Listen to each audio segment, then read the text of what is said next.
जी start करते हैं chapter number 80 गाइडन को, जिसमें पैराथायराइड हार्मोन के बारे में हम कैल्सिटोनिन और कैल्शियम और फॉस्फेट मेटाबॉलिज्म के बारे में पढ़ेंगे। इंट्रोडक्टरी पैराग्राफ में सबसे पहले बताया गया है कि जो कैल्शियम एंड फॉस्फेट मेटाबॉलिज्म की फिजियोलॉजी है, बोन और टीथ की फॉर्मेशन है, विटामिन डी, पैराथायराइड हार्मोन और कैल्सिटोनिन की रेगुलेशन है, ये आपस में बहुत ज़्यादा क्लोजली इंटरवेंड होती हैं, क्लोजली रिलेटेड होती हैं बहुत ज़्यादा। एक्स्ट्रा सेलुलर फ्लूइड में कैल्शियम आयन की कंसंट्रेशन बहुत ज़्यादा प्रिसाइसली रेगुलेट हो रही होती है। ये अपनी नॉर्मल वैल्यू 9.4 mg पर डेसीलीटर से बहुत कम राइज या बहुत कम जो है फॉल करती है।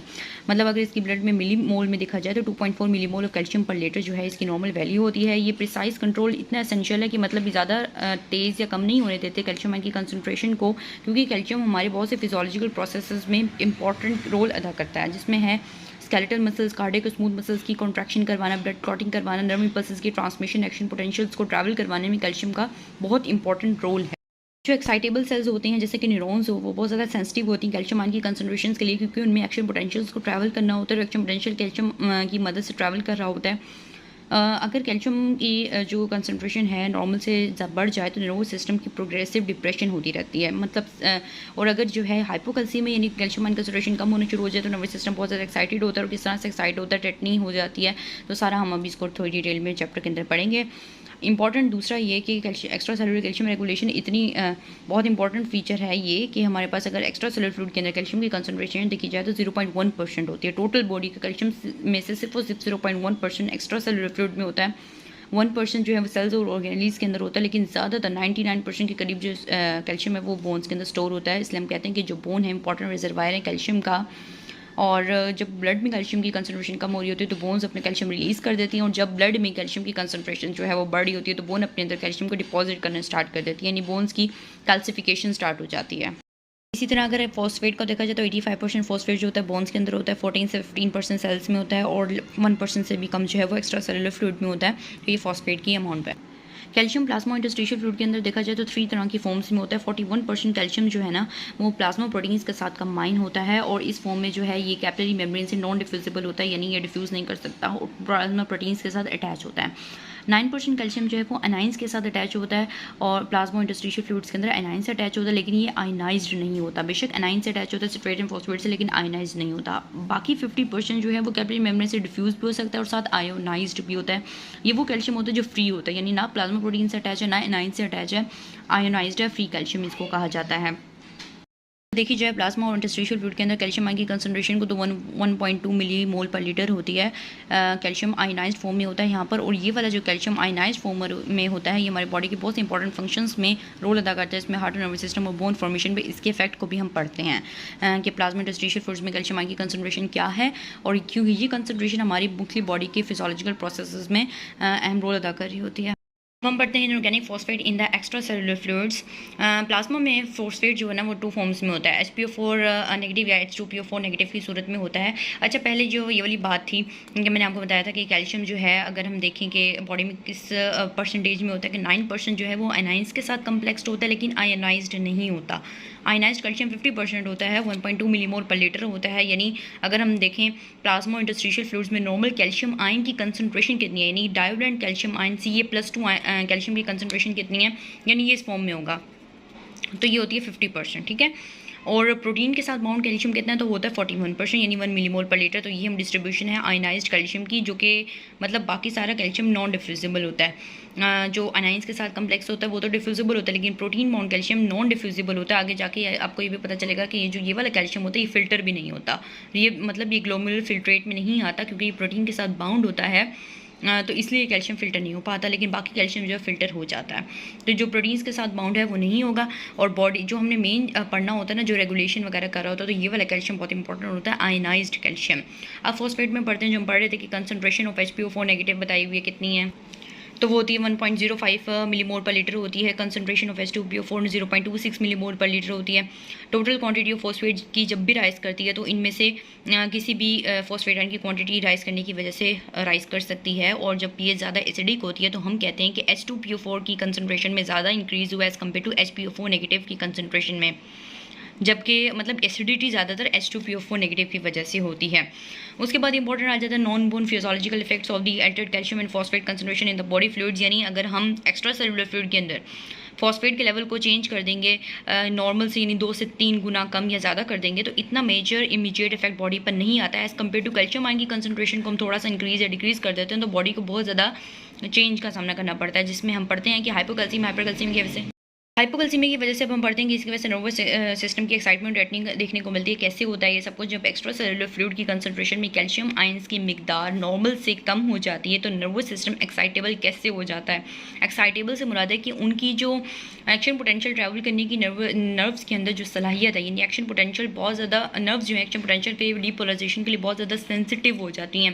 यानी हम ये कह सकते हैं कि अगर थोड़ी सी भी कंसंट्रेशन में तब्दीली आएगी, sodium ions permeability sodium ions के लिए थोड़ी सी भी बढ़ेगी तो नर्व बहुत जल्दी एक्शन पोटेंशियल को कैच कर लेंगे, यानी एक्शन पोटेंशियल बहुत जल्दी से नर्व्स के अंदर ट्रैवल करेगा। परमिएबिलिटी टू सोडियम आयंस जो है वो बढ़ जाएगी न्यूरोनल मेम्ब्रेन की, और एक्शन पोटेंशियल का यानी डीपोलराइजेशन का जो इनिशिएशन है वो आसान हो जाएगा। और ये सब कुछ कब होता है? जब नॉर्मल से 50% कैल्शियम आयन की कंसंट्रेशन कम हो जाए तो नर्व्स इतने एक्साइटेबल हो जाते हैं कि वो रैपिड एक्शन पोटेंशियल ट्रैवल करना स्टार्ट कर देते हैं और बहुत ज़्यादा मसल कंट्रैक्शन होती है, क्योंकि आपको पता है एक्शन पोटेंशियल जब स्टार्ट होता है तो कैल्शियम मसल के अंदर जाके उसकी कंट्रैक्शन करवाता है। लेकिन जब बहुत ज़्यादा एक्शन पोटेंशियल होता है तो टेटनिक मसल कंट्रैक्शन स्टार्ट हो जाती है। कैल्शियम ये इंपॉर्टेंट है, तो हाइपोकैल्सीमिया की वजह से टेटनिक हमें देखने को मिलती है और सीजर्स भी होते हैं। अगर ब्रेन के अंदर एक्साइटेबिलिटी लेवल बढ़ गया तो सीजर्स भी देखने को मिलेंगे।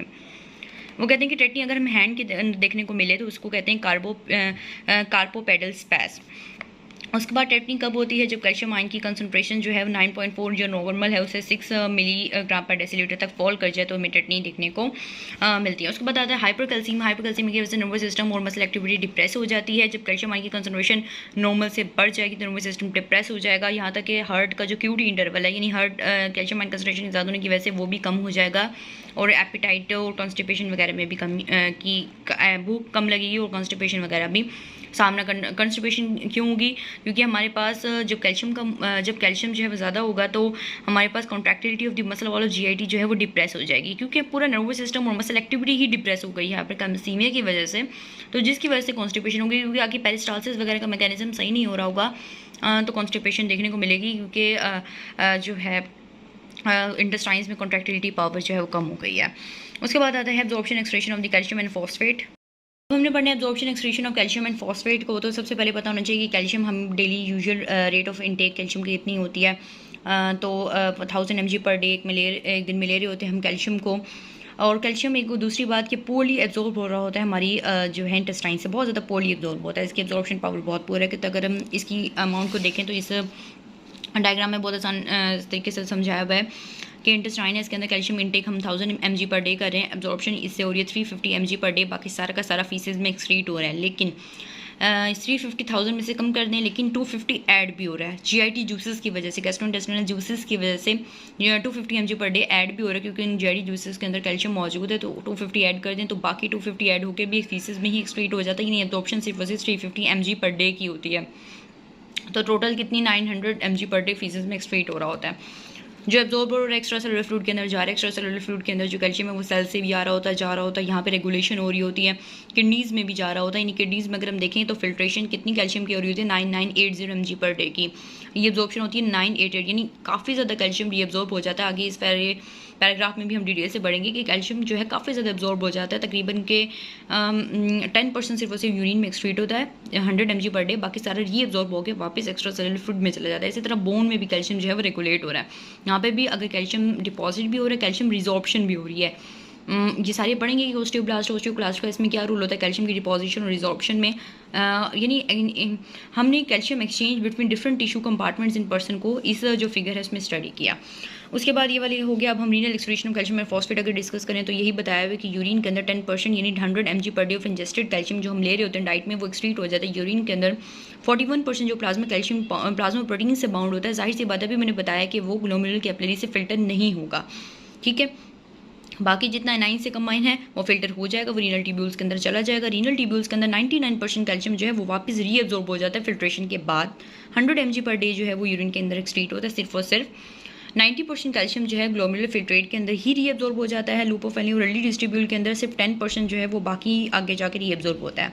जब कैल्शियम की कंसंट्रेशन बहुत ज़्यादा लो होती है बॉडी के अंदर तो रीअब्जॉर्प्शन इतनी ग्रेट होती है कि कोई भी कैल्शियम जो है वो यूरिन के अंदर लॉस नहीं हो रहा होता, यानी क्योंकि बॉडी के अंदर कैल्शियम कम है तो हम उसको जाहिर सी बात यूरिन के अंदर नहीं करेंगे, एब्जॉर्प्शन की कर लेंगे, रीअब्जॉर्प्शन कर लेंगे सारे कैल्शियम की, तो इस तरह से रेगुलेशन हो रही होती है। रीनल की फॉस्फेट एक्सक्रीशन भी ऐसे ही है, यानी जब हमारे पास फॉस्फेट की कंसंट्रेशन प्लाज्मा में 1 मिलीमोल पर लीटर से कम हो रही होती है तो तमाम के तमाम फॉस्फेट जो है रिएब्जॉर्ब हो जाते हैं, कोई भी यूरिन के अंदर लॉस नहीं होता। तो ये क्रिटिकल वैल्यूज़ होती हैं जिसके अगर नीचे जा रहा हो तो फॉस्फेट की एक्सक्रीशन बहुत कम हो जाती है। नेक्स्ट टॉपिक पढ़ना है bone and its relationship to extracellular calcium and phosphate. हमारे पास 2 टाइप्स की बोनी टिश्यू होते हैं, कॉर्टिकल बोन होती है, एक होती है ट्रैबिकुलर यानी स्पॉन्जी बोन होती है। जो कॉर्टिकल बोन होती है वो बाहर वाली हार्ड आउटर कॉर्टेक्स लेयर होती है और वो ट्रैबिकुलर बोन से बहुत ज़्यादा डेंसर होती है। डेंसर का मतलब ये होता है कि उसके अंदर जो सेल्स हैं वो बहुत ज़्यादा आपस में टाइटली कंपैक्टेड होते हैं, कंपैक्ट स्टेट में होते हैं, ठीक है, जुड़े हुए होते हैं। 80% total bone mass of the human skeleton जो है वो कॉर्टिकल बोन बनाती है, यानी कंपैक्ट बोन बनाती है। जो कॉर्टिकल बोन होती है वो लॉन्ग बोन्स की शाफ्ट में बहुत ज़्यादा थिक होती है, जैसे लेग्स की बोन है टिबिया फिबुला, तो उसमें बहुत ज़्यादा थिक होगी, उसकी शाफ्ट के अंदर थिक होगी। और जबकि ट्रैबिकुलर बोन जो है वो 20% ऑफ द बोन मैस बनाती है और वो स्केलेटल बोन्स के इंटीरियर में पाई जाती है। ट्रैबिकुलर बोन्स पोरस होती है, पोरस का मतलब इसके पोर्स होते हैं और पोर्स जो होती हैं उनके यानी स्पेसिस होती हैं कॉर्टिकल बोन में।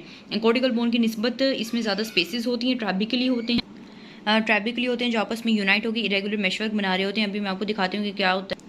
ये देखें, अगर ये बोन है तो इस तरह से हमारे पास ये शाफ्ट है ना, ये बोन के तो ये जो ट्रैबिकली हैं ये अंदर वाली स्पेसेस हैं जो शो हो रही हैं बोन के अंदर। अगर हम इसका क्रॉस सेक्शन देखें तो ये बाहर जो आउटर हार्ड लेयर की फॉर्म में है, यानी शाफ्ट में जाएगी ये, तो ये होती है कॉर्टिकल बोन। ये बाहर की साइड्स पर होती है और हार्ड आउटर लेयर होती है, ट्रैबिकली अंदर वाली होती है और इन स्पेसेस के अंदर रेड बोन मैरो भी फिल होता है, ठीक है। इस तरह से हो गया ये। अब आते हैं इस पर ट्राइबिकली बोन के आगे। ये हीमो और रेड बोन मैरो के अंदर होता है, इसके स्पेसेस के अंदर जहाँ पे हिमेटोपोइसिस यानी रेड ब्लड सेल्स की प्रोडक्शन हो रही होती है। तो और दूसरा कि बोन के अगर देखें तो बोन के अंदर ऑर्गेनिक मैट्रिक्स होती है और दूसरा ऑर्गेनिक मैट्रिक्स होती है, और ऑर्गेनिक मैट्रिक्स के अलावा जो है वो हमारे पास कैल्शियम साल्ट्स भी डिपॉजिट होते हैं बोन के अंदर। यानी अगर हम कंपोजिशन ऑफ द बोन देखें तो इस तरह से है, ये देखें कंपोजिशन ऑफ द बोन हमारे पास एक होता है एक्स्ट्रा सेलुलर मैट्रिक्स होती है, एक सेलुलर कंपोनेंट होता है जो एक्स्ट्रा सेलुलर मैट्रिक्स होती है। ऑर्गेनिक इनऑर्गेनिक तो 2 तरह की होती है। जो ऑर्गेनिक होती है वो स्ट्राइड टिश्यू से मिलकर बनी हुई होती है, जबकि जो इनऑर्गेनिक होती है वो हाइड्रोक्सीपेटाइड से मिलकर बनते हैं। हाइड्रोक्सीपेटाइड कैल्शियम फॉस्फेट के क्रिस्टल्स होते हैं, अभी हम इनको डिटेल में पढ़ेंगे। और स्ट्राइड टिश्यू जो होता है वो कोलेजन फाइबर्स और ग्राउंड सब्सटेंस से मिलकर बनता है। सेलुलर कंपोनेंट तो दूसरा जिसके अंदर ओस्टियोब्लास्ट ओसिसाइड ओस्टोक्लास्ट आ जाते हैं। तो ये जो 3 सेल्स हैं ये बोन की मतलब रिजॉर्प्शन और डिपोजिशन ऑफ द कैल्शियम करवाने में, बोन की कैल्सिफिकेशन करवाने में, डीमिनरलाइजेशन करवाने में इनका किरदार होता है। Extra cellular matrix organic inorganic 2 तरह की होती है, याद रखिएगा। उसके बाद हम डिटेल पढ़ते हैं। ऑर्गेनिक जो मैट्रिक्स होती है बोन के अंदर अगर हम बात करें उसकी तो 90 से 95% उसके अंदर कोलेजन फाइबर्स होती हैं और थोड़ा सा ग्राउंड सब्सटेंस होता है। ग्राउंड सब्सटेंस क्या होता है? कार्बोहाइड्रेट से मिलकर बनता है ग्राउंड सब्सटेंस। इसके अंदर प्रोटीओग्लाइकेंस, कॉन्ड्राइटिन, हाइलुरोनिक एसिड, मुस्टामिल होते हैं जो कि ग्लाइकेंस होते हैं। प्रोटीओग्लाइकेंस जो होते हैं वो कैल्शियम साल्ट्स की डिपोजिशन करवाने में बहुत अहम रोल अदा करते हैं। अब ये जो ऑर्गेनिक मैट्रिक्स तो ये कोलेजन फाइबर्स और ग्राउंड सब्सटेंस से मिलकर बन गई। अब जो बोन साल्ट्स होते हैं वो इनऑर्गेनिक मैट्रिक्स के अंदर आते हैं। इसके अंदर कैल्शियम और फॉस्फेट के साल्ट्स होते हैं जो कि मिलकर एक major crystalline salt hydroxyapatite बनाते हैं, ठीक है। इसके अंदर मैग्नीशियम, सोडियम, पोटाशियम और कार्बोनेट आइंस के भी साल्ट्स आ सकते हैं। तो इसमें इंपॉर्टेंट दूसरा कहते हैं कि बोन की इतनी स्ट्रेंथ कैसे होती है, तो जो हमारे पास कॉर्टिकल बोन की कोलेजन फाइबर होती है ना वो सेगमेंट्स पर मुश्तमिल होते हैं और सेगमेंट्स के बिल्कुल साथ हमारे पास हाइड्रोक्सी एपेटाइट क्रिस्टल्स भी प्रेजेंट होते हैं, जिसकी वजह से बोन में हमारे पास जो ब्रेक नहीं हो सकती बोन इनकी बॉन्डिंग की वजह से। हाइड्रोक्सी एपेटाइट क्रिस्टल्स और ये जो सेगमेंट्स पर मुश्तमिल होते हैं कोलेजन फाइबर्स, उनकी बॉन्डिंग की वजह से जो बोन है उसमें ब्रेक नहीं आ सकता। तो दूसरी बात ये कि बोन की टेंसाइल स्ट्रेंथ और कंप्रेशन स्ट्रेंथ की वजह से जो है बोन स्ट्रक्चर बहुत ज़्यादा स्ट्रॉन्ग होता है। ये जो कोलेजन फाइबर्स होती हैं इनकी वजह से बहुत ज़्यादा टेंसाइल स्ट्रेंथ होती है। टेंसाइल स्ट्रेंथ ये होती है कि अगर हम जितनी मर्जी टेंशन लगा लें तो कितनी वो रेजिस्ट कर सकती है उस फोर्स को कि वो ब्रेक ना हो बोन। तो collagen fibres tensile strength provide करते हैं, जबकि कैल्शियम साल्ट जो है वो कंप्रेशनल स्ट्रेंथ प्रोवाइड करते हैं, यानी जितनी ज़्यादा कंप्रेशन फोर्स लगा लें तो बोन ब्रेक नहीं होती। तो ये 2 तरह की फोर्सेज हो गई। उसके बाद हमारे पास आता है precipitation and absorption of the calcium and phosphate in bone. अब सबसे पहले हम पढ़ना है कि हाइड्रोक्सी एपेटाइट यानी जो कैल्शियम फॉस्फेट का साल्ट होता है वो एक्स्ट्रा सेलुलर फ्लूइड के अंदर प्रेसिपिटेट नहीं करता, बेशक हमारे पास कैल्शियम और फॉस्फेट की सुपर सैचुरेशन हो जाए। अब इसका मतलब क्या है?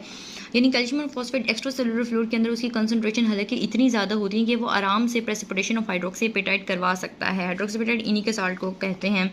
प्रेसिपिटेशन यानी उनके क्रिस्टल्स बना सकते हैं, सॉलिड स्टेट में कन्वर्ट कर सकता है। लेकिन तमाम टिश्यूज़ ऑफ द बॉडी में इनहिबिटर्स होते हैं जिसकी वजह से प्रेसिपिटेशन नहीं होती, जिसमें इनहिबिटर एक पेरोफॉस्फेट है जो कि प्रेसिपिटेशन ऑफ हाइड्रोक्सी एपेटाइट नहीं करवाता, crystallization of the salts of the calcium and phosphate नहीं होती, सिर्फ और सिर्फ पिरोफॉस्फेट की वजह से। लेकिन हाइड्रोक्सीपेटाइट जो है नॉर्मल टिश्यूज़ के अंदर तो प्रेसिपिटेट नहीं हो पाता, अलबत्ता बोन के अंदर प्रेसिपिटेट हो जाता है। लेकिन नॉर्मल टिश्यूज़ के अंदर प्रेसिपिटेट जो है वो नॉर्मल टिश्यूज़ के अंदर प्रेसिपिटेट नहीं होता। बेशक हमारे पास कैल्शियम एंड फॉस्फेट आयंस की सुपर सैचुरेशन हो जाए, यानी सुपर सैचुरेशन यानी ये क्रिस्टल फॉर्म में चले जाएंगे, यानी जब सुपर सैचुरेटेड उसे कहते हैं जब सल्यूट ज़्यादा हो जाता है, यानी कैल्शियम एंड फॉस्फेट आयंस की कंसंट्रेशन जब बहुत ज़्यादा हो जाती है तो क्रिस्टलाइज फॉर्म में हो जाएंगे, यानी सॉल्युबल नहीं हो पाएंगे वो सॉल्वेंट के अंदर, तो वो सॉलिड्स बन जाएंगे। तो उनकी सुपर सैचुरेशन के बावजूद भी जो है नॉर्मल टिश्यूज़ के अंदर इसकी प्रेसिपिटेशन नहीं होगी, लेकिन बोन में हो जाती है इसकी प्रेसिपिटेशन, जो कि बोन की कैल्सिफिकेशन में बहुत अहम किरदार अदा करती है। उसके बाद मैकेनिज्म ऑफ बोन कैल्सिफिकेशन पढ़ते हैं। जो बोन की प्रोडक्शन में इनिशियल स्टेज है वो सबसे पहले क्या होता है कि कोलेजन मॉलिक्यूल सीक्रेट होते हैं। उसके बाद ग्राउंड सब्सटेंस हमने पढ़ा है कि जो बोन मुश्तमिल होती है ऑर्गेनिक और इनऑर्गेनिक मैट्रिक्स के अंदर, जो ऑर्गेनिक मैट्रिक्स के अंदर कोलेजन मॉलिक्यूल्स ग्राउंड सब्सटेंस आता है। कोलेजन मॉलिक्यूल मोनोमर जो है आपस में पॉलीमराइज होकर कोलेजन फाइबर्स बनाते हैं, और कोलेजन फाइबर्स जो है मिलकर ऑस्ट्राइड बनाते हैं, जो कि बिल्कुल कार्टिलेज लाइक मटेरियल होता है, लेकिन वो बोन से किस तरह डिफरेंट कर रहा होता है। मतलब बोन में ऑस्ट्राइड होता है, लेकिन कार्टिलेज में क्या होता है कि इसके अंदर कैल्शियम आयंस जो है रेडिली प्रेसिपिटेट कर जाते हैं। ठीक है, ये थोड़ा सा डिफरेंस। जब ऑस्ट्राइड बनते हैं ना तो कुछ ऑस्टियोब्लास्ट जो हैं इसके अंदर ट्रैप हो जाते हैं, स्टेरॉइड का जो हमारे पास बना था ऊपर इसके अंदर ट्रैप होके क्वेश्चन यानी इनएक्टिव हो जाते हैं, बना देते हैं ऑस्टियोसाइट्स। ठीक है, तो ये हो गया। उसके बाद जब ऑस्टियोइड बनता है तो कैल्शियम साल्ट जो है इसके अंदर प्रेसिपिटेशन करके हाइड्रोक्सीपेटाइट के क्रिस्टल्स बना देते हैं। हाइड्रोक्सीपेटाइट के क्रिस्टल्स बन गए, उसके बाद वो कहते हैं कि इनिशियल कैल्शियम साल्ट जो डिपॉजिट होते हैं सबसे पहले हाइड्रोक्सीपेटाइट क्रिस्टल्स की फॉर्म में नहीं होते, बल्कि एक non crystalline mixture of salts होते हैं। जो ये फार्मूला दिया हुआ है इसको याद कर लीजिएगा, पहले इस फॉर्म में होते हैं, उसके बाद हाइड्रोक्सीपेटाइट की फॉर्म में होता है। अभी जो प्रोसेस हमारे पास है ये कैसे होता है, पहले सब्स्टिट्यूशन होगी, एडिशन होगी एटम्स की, उसके बाद ये एब्जॉर्प्शन रीप्रेसिपिटेशन होगी, उसके बाद साल्ट्स कन्वर्ट होंगे हाइड्रोक्सीपेटाइट क्रिस्टल्स में पीरियड ऑफ वीक्स और मंथ्स में, यानी फौरन से हाइड्रोक्सीपेटाइट क्रिस्टल्स में कन्वर्ट नहीं हो जाएंगे। पहले ये मिक्सचर ऑफ साल्ट्स ये वाला बनेगा, उसके बाद हाइड्रोक्सीपेटाइट क्रिस्टल्स में कन्वर्ट होंगे कैल्शियम और साल्ट्स।